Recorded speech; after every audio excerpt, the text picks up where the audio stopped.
God for Abraham was the spirit of adventure, the call to adventure. So this is a definition. This is very much worth knowing because people have no idea what to do with the concept of God. It's like God's the call to adventure. That's a definition. Okay, but that's not all. So God for Noah wasn't the call to adventure, not exactly. For Noah, God was the call to batten down the hatches when chaos looms. So imagine that you're a wise man, which is how Noah's portrayed in the story. So you see things straight. You're wise for your time and place, which is how Noah is described. Your eyes are open.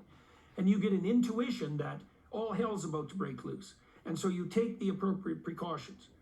Okay, God is defined in that story as the spirit that comes to the wise to have them prepare in times of trouble. And then the co-occurrence of those stories is the insistence that the call to adventure and the call to prepare are the same thing. That's the monotheism that's underneath it. Right? And so what the biblical corpus is doing is aggregating visions of what's highest and making the presumption that they're all manifestations of a unity.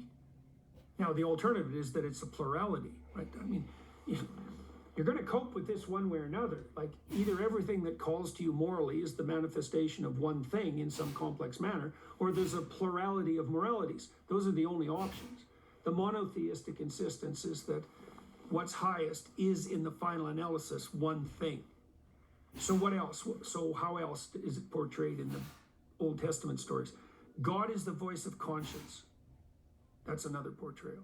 And so you could say God is the voice of conscience, God is the impetus to prepare in times of chaos, and God is the call to adventure. And that's all the same God. It's just manifesting itself. The same spirit is making itself manifest in different conditions. In the Christian corpus, God is identical with voluntary, God is the spirit of voluntary self-sacrifice. Right. And that's the same as the spirit of adventure. And that's the same as the voice of conscience. And that's the same as the voice of prudence during times of chaos. It's all the same thing. And I think that's right. I think it's